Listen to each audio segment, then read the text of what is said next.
Next up, we have Caleb Farley, the cornerback out of Virginia Tech, who is yet another really interesting cornerback prospect. Unlike the last two in J.C. Horn and Patrick Surtain, guys who had fathers that were former Pro Bowlers, Caleb Farley is a guy who came into Virginia Tech in the 2017 season expecting to play wide receiver, right? He was a high school quarterback, came in, worked that offseason as a wide receiver, was getting ready to play it, and then injures his knee in practice. And that subsequent year, when he comes back, shifts over to the defensive side of the ball, right? So sort of an interesting path to that point. Then played 2 years, obviously, as you can see, as starting cornerback for them, and then ultimately decided to opt out in 2020, which of course we've talked about it a ton now, right? With these guys, don't know what direction they've trended, right? Have they used this last year to continue refining their skills and becoming an even better prospect than they might have had they played? Or have they used this year as a chance to take advantage of a bad situation and get into the league after only having played 2 years, by example, right? With Farley, then, just like the other opt-outs, we don't really know the answer to that question until we get into this upcoming training camp, preseason, regular season, etc., right? You're really not going to be able to tell until you really get them inside the building. I know, unlike some of these other guys, though, where, say, Micah Parsons, right, he also opted out, but then he comes back, has a crazy pro day, and you realize, like, okay, if he was just sitting on his couch eating potato chips, he wouldn't have ran a 4.340, by example, right? Well, Farley actually, just before his pro day, had to have a back procedure, which is pretty concerning, right? Obviously, I'm not a doctor, so I can't really take that into account in my grade, but got to be probably the number one concern at this point, just the health of that back. You know, was it training? Was it sort of a long-term injury that's been nagging? If so, is it going to continue to nag, right? Is the procedure even going to have fixed things, or is it just to help it in the short term, right? I'm not entirely sure. Like I said, I'm not going to incorporate that into my grade, but it's certainly a sort of cause for pause and probably the number one red flag with Farley as we head into really the draft here coming up soon. I will say, though, off of that, for a guy that only has 2 years experience on the outside as a cornerback, he looked very impressive, right? And you can kind of see it in the stats in terms of 6 interceptions and 19 pass deflections, right? 25 just plays on the ball for a guy that hasn't done it before. It is certainly skilled, right? And obviously wish we would have got to see him in 2020. We didn't, but just going off of what I did see, going back and reevaluating in 2019, he's most certainly a guy that has a lot of promise. I would say in terms of just his general coverage ability, probably one of the more balanced guys that I saw. I think he's just pretty comfortable playing out in space, right? And a lot of that probably comes from his time as a wide receiver, but I think he's really developed that and continued to show that as a corner. I think that in terms of man coverage, I did grade him the lowest of the first 3 that I've done so far between Surtain, Horn, and himself, but I didn't think he was necessarily bad, right?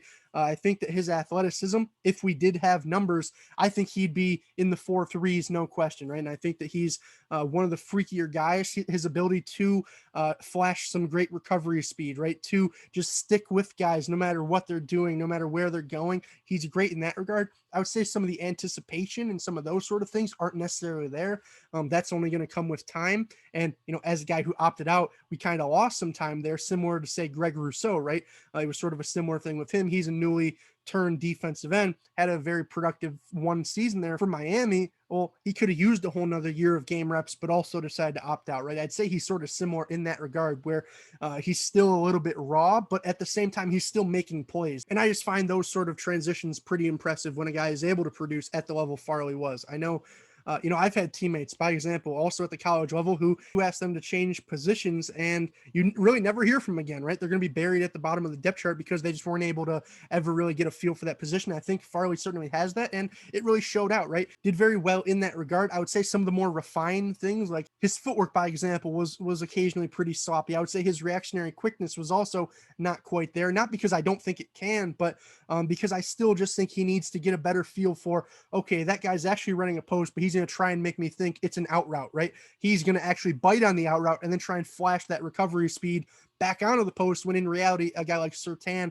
for example, is just sitting on it until it's the actual post. Just if that makes sense. I think that he has a really quick trigger, right? He's essentially trying to be a receiver at cornerback, and in a lot of respects, it works very well. As you saw, 6 INTs, 19 pass deflections. I think that's illustrated in his ball skills. I gave him a 9 out of 10 because I don't think it gets much better, but at the same time, at the next level, when that gap between his athleticism and the guy across from him is even smaller than it was in college, college. I think that some of the more technical stuff will need to be refined for him to ultimately be a top corner in this league, if that makes sense. Otherwise, I felt like in terms of run support and tackling, he didn't really offer all that much, right? And for being a 6'2" guy, I was a little bit disappointed in my mind.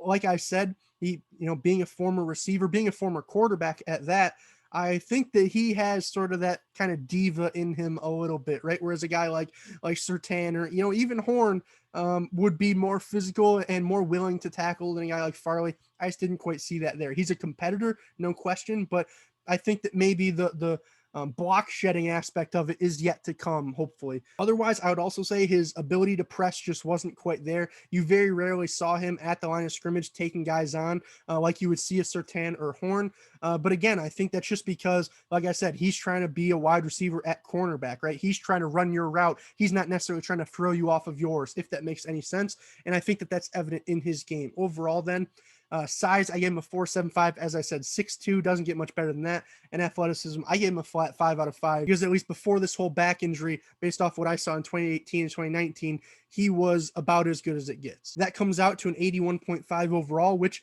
put it on the big board, and you're going to see has him sort of in that middle of the first round discussion for me. He's sort of smack dab there in the middle for me between Surtain and Horn. I think that he's probably a better playmaker than both of those guys, right? Almost kind of Marcus Peters-like in that regard. But I also think that to be that guy, you have to take a lot of chances and sometimes unnecessary risks that can result in big plays kind of banging in behind you, right? If you're going to really bite on that first move, if it's a double move, that guy could be gone. And I feel like we saw that with Farley a little bit, to the point where it's hard for me to put him above Surtain, right? That's a guy who's just not getting targeted, Otherwise, though, I would say I'd slightly put him ahead of JC Horn.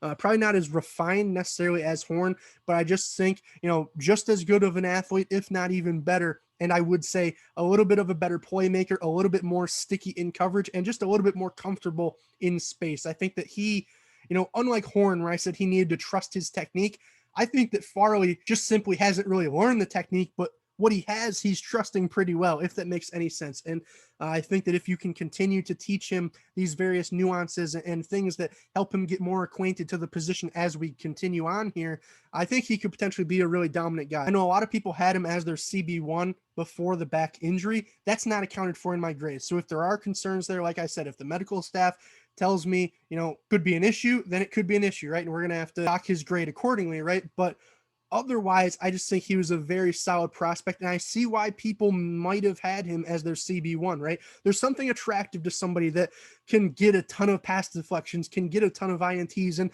potentially even just score on defense, right? Like I said, kind of Marcus Peters like in that regard. And I think that Farley, by example, being that type of player, probably to the masses has a killer highlight tape, right? Probably has, crazy athleticism numbers. If people are guessing what he is, I'm sure that 4.2, 4.3 speed has some people salivating over his skills, when I think some of those at the end of the day, technical nuances might be why I have a guy like Surtain ahead of him. But at the end of the day, I'd love to hear who you guys have over who in terms of on your big board. Obviously, let me know in the comment section down below. Do you think it's Surtain, Farley, Horn? Do you think it's Horn, Surtain, Farley, Farley, Horn, Surtain, right?